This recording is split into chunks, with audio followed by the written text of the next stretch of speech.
우리 교회를 지을 때 보니 두 종류의 기술자가 있더군요.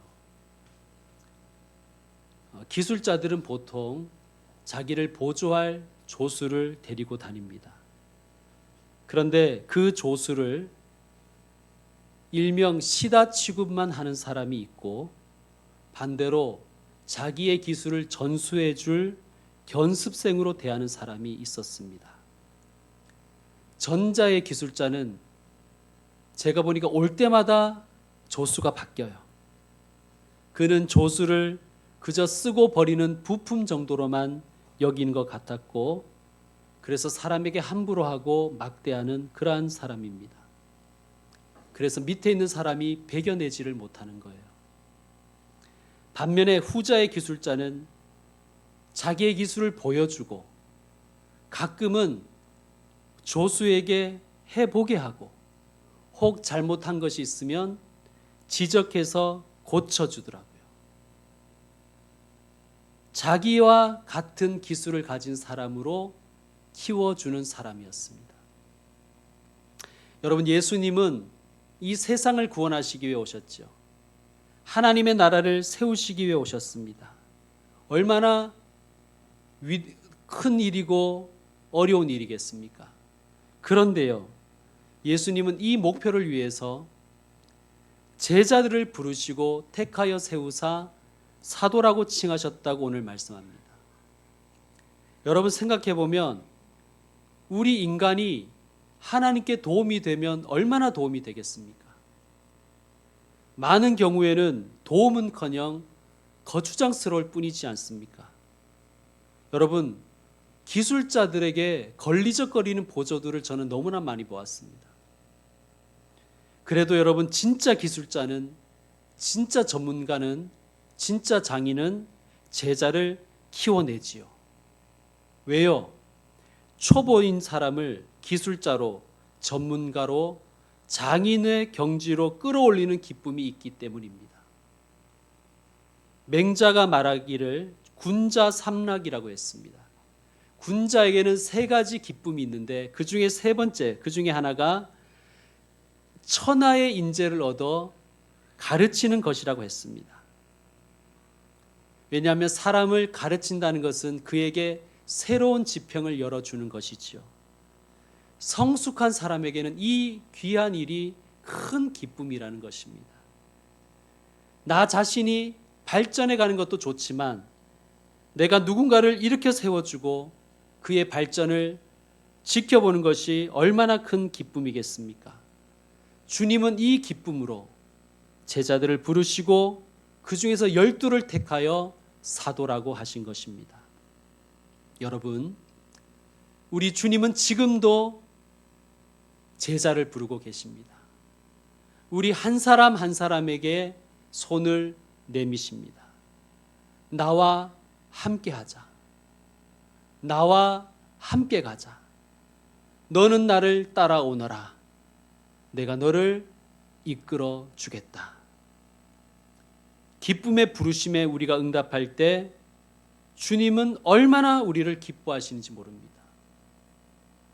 성도 여러분, 주님께서 저와 여러분 한 분 한 분을 주님의 제자로 부르신다는 것을 믿으시길 바랍니다. 기쁨으로 부르셨습니다. 뭐 할 수 없어서 부르신 게 아니라 기쁨으로 부르신 거예요. 그 부르심에 아멘으로 응답하시는 복된 분들 되시기를 축원드립니다. 우리가 기쁨으로 아멘하고 주님을 따르면 우리를 주님의 사도로 세워 가실 것입니다. 자, 14절에서 16절에 보면 제자들의 이름이 나오는데 동명이인이 꽤 되지요. 시몬이 2명이고 또 야고보도 2명이고 유다도 2명이지요. 12명 제자 중에서 절반이 이름이 겹칩니다. 우리 식으로 표현하면 어떤 의미냐면 예수님의 제자들은 장사미사들이었다는 거예요. 그냥 흔하디 흔한 사람들이었다는 것입니다. 여러분, 특별하지 않은 사람들을 불러주신 것, 그래서 특별하신 하나님 예수님의 제자로 세워주시는 것, 그것 자체가 은혜인 것입니다. 부족하지만 아무 자격도 없지만 주님께서 나를 하나님 나라의 동력자로 세우셨다.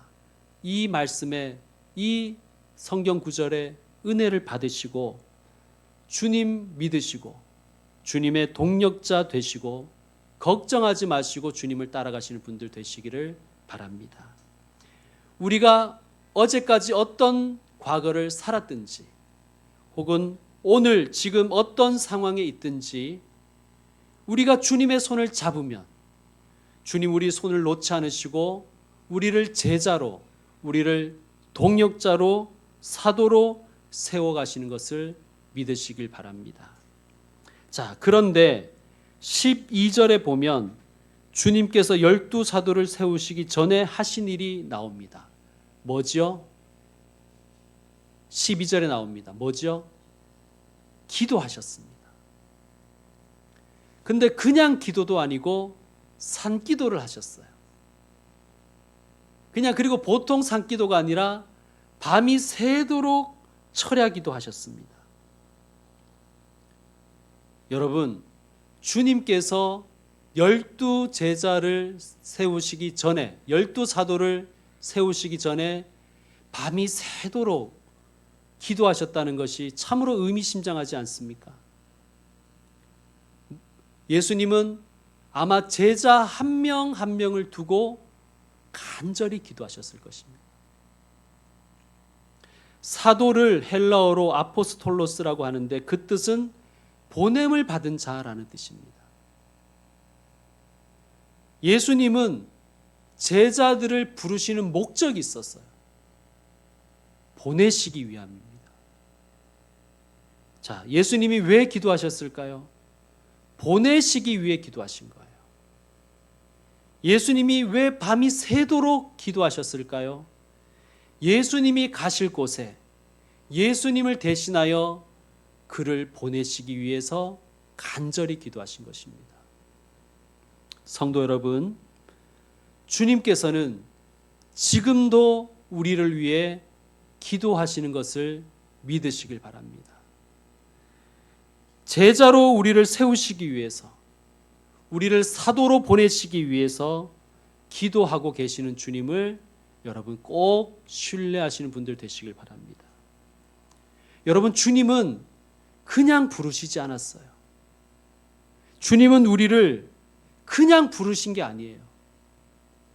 주님은 우리를 그냥 주님의 일꾼으로 삼으시려고 하지 않으셨어요. 주님은 기도하고 부르셨습니다. 하나님 아버지와 상의하시고 그리고 그분께 응답 받으셔서 우리를 부르시고 사도로 세우시는 것입니다. 주님은 주의 주되심을 인정하셨습니다. 여러분, 이것이 첫 번째 제자 훈련입니다. 주의 주되심을 인정하는 것, 주가 나의 주인 되신 것을 고백하는 것, 선포하는 것, 이것이 제자로서 받는 첫 번째 훈련입니다. 여러분, 지금 여러분은 주가 주되심을 인정하십니까? 주님은 밤새도록 기도하시고 사람을 택하여 세우시는데 우리는 사람을 세우기 위해서, 어떤 사람을 주님의 제자로 세우기 위해서 얼마나 기도하고 있습니까? 솔직히 저는 이 부분을 설교 준비하면서 많이 찔렸습니다. 정말 많이 찔렸습니다. 솔직하게 말씀드리면 저는 사람을 세우기 위해서 밤을 새본 적은 없거든요. 성도 여러분, 기도는 주가 주되심을 인정하는 신앙의 고백입니다. 기도하시길 바랍니다. 주가 주되심을 선포하는 분들 되시기를 축원드립니다. 여러분은 주님의 팬입니까? 제자입니까? 팬은요, 내가 좋아서, 정확하게 말하면 그가 내 기준과 관점에 부합해서 그를 쫓아다니는 사람이 팬이죠. 결국 내가 덕질한다는 것은 그를 좋아하는 내가 기준이고 나를 위한 것입니다. 그러나 제자는 내가 기준임을, 내가 주인됨을 버리고 예수님이 나의 기준, 예수님이 나의 주되심을 고백하며 주님을 따르는 사람입니다. 주님은 팬을 원하시는 것이 아니라 제자를 원하십니다. 주여 나를 보내소서. 주님이 보내시고 싶으신 곳에 나를 보내시옵소서. 이 고백에 이르도록 우리를 제자 훈련시키시는 것입니다. 여러분, 그런데 우리 중 대부분은 아직도 예수님의 팬인 것 같습니다.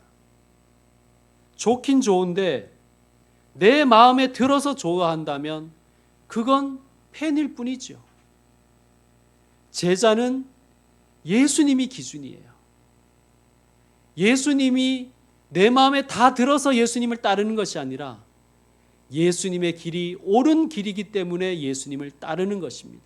그것이 제자입니다. 자, 이런 관점에서 생각해 보면 여러분, 우리의 예배는 내가 즐기는 시간이 아닙니다. 우리의 예배는 나를 제물로 태워서 하나님께 드리는 제사입니다. 찬양과 기도와 말씀과 봉헌은 나를 태워서 주님께 드리는 신앙 고백의 행위인 것입니다. 제자로 살려는 사람은 자기 생각을 붙들려고 하면 무너져 버립니다. 그러므로 자꾸만 예수님께 나와서 말씀으로 자신을 태워야 됩니다. 기도로 자기를 태우고 찬양으로 자기를 태우고 내 안에 헛된 생각들을 다 태워서 주님께 제물로 드려야 됩니다. 여러분 따라하십시다. 교회는 소각장이다. 그렇습니다, 여러분. 쓰레기를 소각장에서 불로 태워버리듯이 오늘 여러분이 가지고 오신 여러분의 헛된 생각, 헛된 욕망, 헛된 분노, 이 모든 쓰레기들을 다 성령의 불로, 말씀의 불로, 찬양의 불로 태워버리시기를 축원드립니다. 가지고 온 쓰레기 다시 들고 가지 마세요. 여러분, 내 생각을 뒷받침해주는 말씀에만 아멘하는 것은, 혹은 내 생각을, 나의 이념을 강화해주는 말씀에만 아멘하고 그것만 추구하는 것은 내가 가지고 온 쓰레기 다시 들고 가는 것입니다. 여러분이 붙들어야 될 말씀은 내 생각을 버리게 하는 말씀을 붙들어야 됩니다. 내 생각을 내려놓게 하는 말씀을 여러분이 붙들어야 됩니다. 그것이 말씀에 여러분의 생각과 욕망과 여러분의 가치들을 태워버리는 시간이 되는 것입니다. 제자들에게 하신 두 번째 훈련은 능력의 출처 붙들기입니다. 여러분, 능력은 우리에게 있지 않습니다. 능력은 화려한 건물이나 숫자에 있지도 않습니다. 17절에 보면 예수님이 산에서 내려와 어느 평지에 서시니 수많은 사람들이 몰려들었는데 그들의 목적은 예수님의 말씀도 듣고 병 고침을 받으려고 몰려든 것입니다. 자, 그런데 말씀을 듣고 병 고침을 받고 다시 떠나면 팬일 뿐이라는 거예요. 목적이 충족되면 혹은 충족되지 않으면 팬은 떠나버리지요. 가끔씩 급한 기도의 제목을 가지고 주님께 나와 기도하는 분들이 있습니다. 저는 그 발걸음이 너무나 귀한 발걸음이라고 생각합니다. 그런데 만약 그분이 기도 응답을 받고 나서 혹은 기도의 응답을 받지 못해서 다시 세상 속으로 돌아가 버린다면 그는 덕질한 것뿐이라는 거예요. 여러분, 제자들은 구름같이 모여든 인파의 무리들을 보면서 흥분했겠죠. 이제 뭔가 되려나 보다. 그러나 예수님은 19절 온 무리가 예수를 만지려고 힘쓰니 이는 능력이 예수께로부터 나와서 모든 사람을 낫게 함이러라. 예수님은 능력이 예수께로부터 나온다는 것을 제자들에게 가르쳐주고 계십니다. 여러분, 모든 능력은 예수님께로부터 나온다. 이것이 우리의 전공 필수 과목입니다. 능력은 나에게 있지 않다. 능력은 건물에 있지 않다. 능력은 숫자에 있지 않다. 능력은 오직 예수님께로부터 나온다. 이 전공 필수 과목을 제자는 반드시 수료해야 되는 것입니다. 여러분, 그러므로 능력의 근본이신 예수님을 붙들어야 되지요. 성도 여러분, 가끔 기도하실 때는 손을 들고 기도하시는 것이 좋습니다. 한번 손을 들고 기도해 보십시오. 이 손을 든다는 것은 몇 가지 의미가 있는데 그 중에 중요한 의미가 항복한다는 뜻입니다. 하나님, 항복합니다. 이런 뜻으로 손을 듭니다. 또 하나는 주님의 보좌를 붙든다는 의미가 있습니다. 주님의 보좌를 붙든다. 더 나아가서 주님 앞에 손을 든다는 것은 주님, 내 연약한 손을 붙들어 주십시오. 내 손을 잡아 주십시오 하며 주님을 만지는 것과 같은 것입니다. 여러분, 믿음의 손을 들고 주님의 보좌를 붙들고 주님을 만짐으로 예수님께로부터 나오는 능력을 힘있는 분들 되시기를 축원드립니다. 세 번째 제자 훈련은 세상과 구별된 기준으로 살아내기입니다. 이것이 제자의 훈련입니다. 자, 20절에서 26절에는 네 가지 복과 네 가지 화가 나옵니다. 자, 먼저 네 가지 복을 찾아보겠습니다. 20절에서 22절 우리 다시 한번 읽겠는데요. 함께 합독하겠습니다. 20절에서 22절입니다. 시작. 예수께서 눈을 들어 제자들을 보시고 이르시되 너희 가난한 자는 복이 있나니 하나님의 나라가 너희 것이며 지금 줄인 자는 복이 있나니 너희가 배부름을 얻을 것이며 지금 우는 자는 복이 있나니 너희가 웃을 것이며 인자로 말미암아 사람들이 너희를 미워하며 멀리하고 욕하고 너희 이름을 악하다 하여 버릴 때에는 너희에게 복이 있도다. 아멘. 여러분, 좀 이상하지 않습니까? 가난한 자, 지금 줄인 자, 지금 우는 자, 사람들이 미워하며 멀리하고 욕하고 너희 이름을 악하다 하여 버릴 때 너희에게 복이 있다고 말씀하십니다. 여러분, 이게 복이 맞습니까? 세상의 기준과 관점으로 보면 이거는 복이 아니죠. 반면에 24절에서 26절에는 네 가지 화가 나옵니다. 역시 24절에서 26절 합독하겠습니다. 그러나 화 있을진저 너희 부요한 자여 너희는 너희의 위로를 이미 받았도다.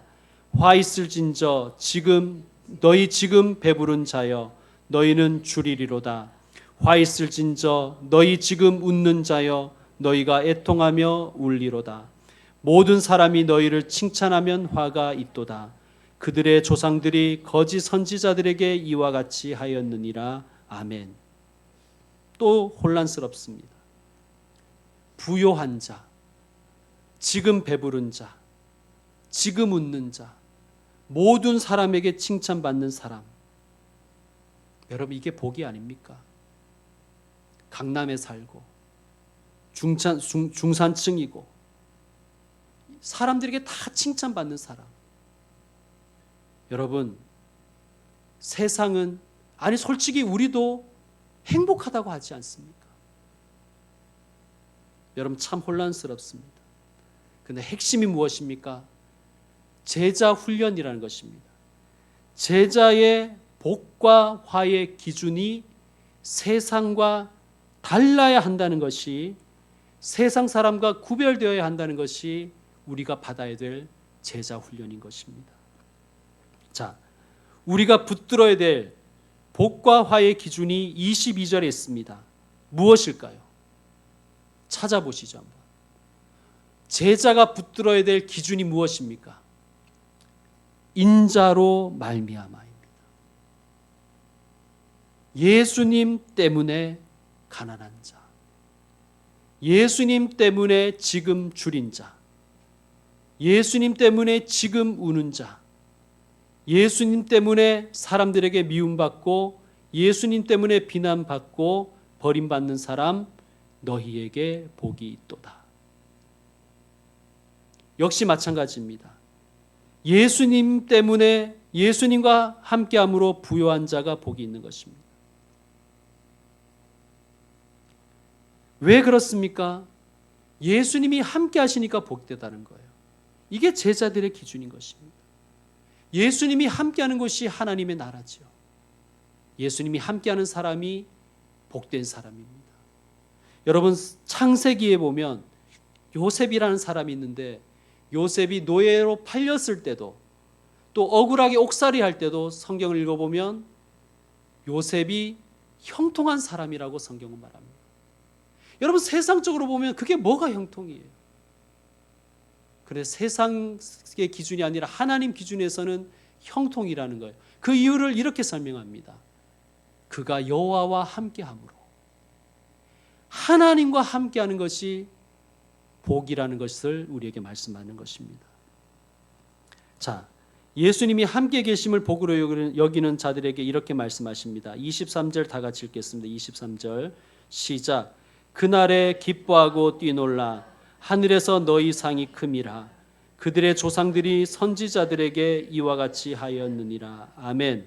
무슨 말씀입니까? 기뻐하고 뛰놀으라는 것입니다. 왜요? 하늘에서 너희 상이 큼이라.